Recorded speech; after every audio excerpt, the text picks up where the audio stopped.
Lecture de la première lettre de Saint Jean. Je vous l'écris, petits enfants. Vos péchés vous sont remis à cause du nom de Jésus. Je vous l'écris, parents.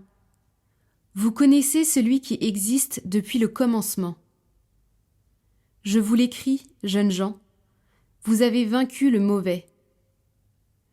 Je vous l'ai écrit, enfants. Vous connaissez le Père. Je vous l'ai écrit, parents. Vous connaissez celui qui existe depuis le commencement. Je vous l'ai écrit, jeunes gens. Vous êtes forts. La parole de Dieu demeure en vous. Vous avez vaincu le mauvais. N'aimez pas le monde, ni ce qui est dans le monde. Si quelqu'un aime le monde, l'amour du Père n'est pas en lui. Tout ce qu'il y a dans le monde, la convoitise de la chair, la convoitise des yeux, l'arrogance de la richesse, tout cela ne vient pas du Père, mais du monde. Or, le monde passe, et sa convoitise avec lui. Mais celui qui fait la volonté de Dieu demeure pour toujours.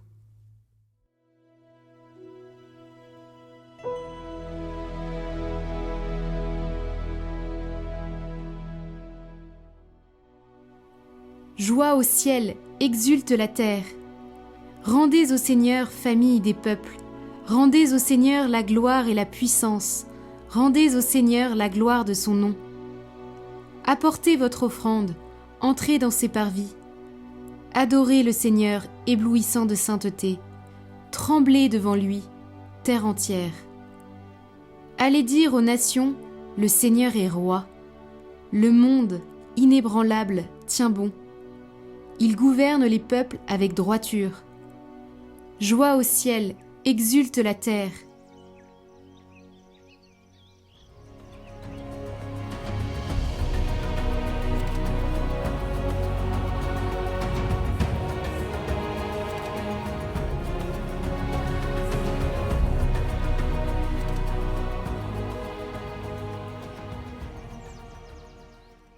Évangile de Jésus-Christ selon saint Luc. En ce temps-là, quand les parents de Jésus vinrent le présenter au temple, il y avait aussi une femme prophète, Anne, fille de Phanuel, de la tribu d'Aser. Elle était très avancée en âge.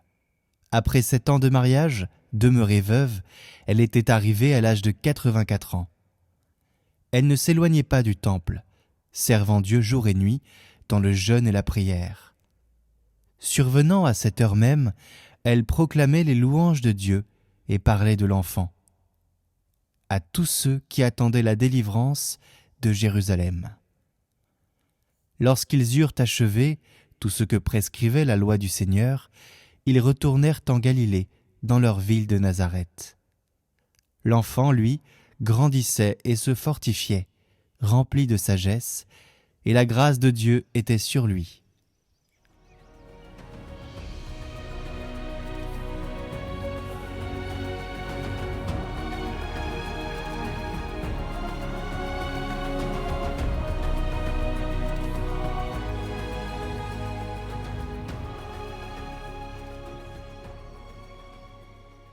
L'évangile de ce jour est d'une douceur presque cachée. Une femme âgée, Anne, qui depuis des décennies vit dans la prière et le jeûne, reconnaît l'enfant attendu depuis des siècles.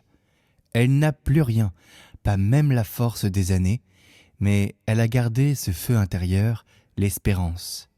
Elle ne s'éloigne pas du temple parce qu'elle a compris que Dieu finit toujours par passer là où on l'attend. Dans nos vies aussi, il y a ces lieux de veille, une fidélité, un amour, une souffrance, où sans le savoir, nous préparons le passage de Dieu. Anne n'a pas vu un miracle éclatant, elle a simplement vu un enfant, et cela lui a suffi. Elle a compris que la consolation promise ne viendrait pas d'un monde transformé, mais d'une présence nouvelle au cœur du monde. C'est peut-être cela la vraie sagesse, ne pas attendre que tout change, mais apprendre à discerner la grâce dans le petit, dans le discret, dans le quotidien. Mais saint Jean, lui, nous trouble dans la première lecture. Il dit « N'aimez pas le monde ». comment comprendre cela, nous qui voyons que Dieu lui-même a tant aimé le monde qu'il lui a donné son Fils? Le monde dont parle Jean, ce n'est pas la création, ni la beauté, ni le plaisir d'exister, ni les petits plaisirs de la vie. C'est le système clos sur lui-même, cette manière d'aimer sans Dieu. Le danger n'est pas d'aimer les choses, mais de les posséder sans reconnaissance. Quand nous aimons le monde à la manière de Dieu, nous le faisons respirer. Quand nous l'aimons pour nous seuls, nous l'étouffons. Et c'est valable pour tout, même pour les relations. Les déprimés, parfois, croient haïr le monde. En réalité, ils haïssent un monde où Dieu semble absent.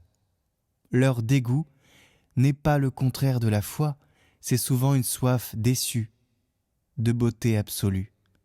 Le vrai détachement n'est pas le mépris du monde, ni la haine de ce monde. C'est la liberté d'aimer sans se perdre. Et Jean poursuit, il dit la convoitise de la chair, la convoitise des yeux, etc. Il ne condamne pas le corps. Par ses paroles, il rappelle seulement qu'il ne peut être notre maître. Nous sommes faits de chimie, d'hormones, de pulsions. Oui, et Dieu s'est fait chair dans tout cela. Mais l'homme est le seul être capable de dire non à un instinct pour dire oui à un amour plus grand. François Tchang le disait, l'esprit, c'est ce qui dans l'homme permet à la vie de s'élever au-dessus d'elle-même. La vache, par exemple, ne se retient pas de brouter une herbe grasse. Nous pouvons jeûner par amour. La vache, elle, ne peut pas jeûner.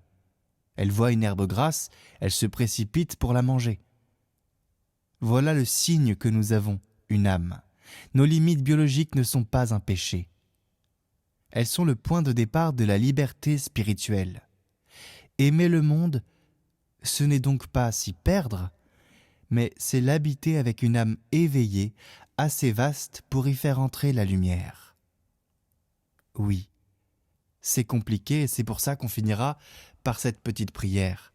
Seigneur Jésus, toi qui es venu habiter le monde sans t'y enfermer, apprends-nous à aimer sans posséder, à jouir sans oublier, à désirer sans nous perdre. Que ton esprit, plus fort que nos instincts, fasse de nos corps un lieu d'offrande et de liberté. Amen. Chers amis, la mission Catoglade a besoin de vous. Nous faisons un appel aux dons pour continuer notre mission à distribuer et répandre la parole avec de multiples projets. Merci à vous de nous soutenir. Faites un don pour la mission Reçu fiscal possible. Le lien est dans la description. Nous vous remercions pour votre soutien et vos prières.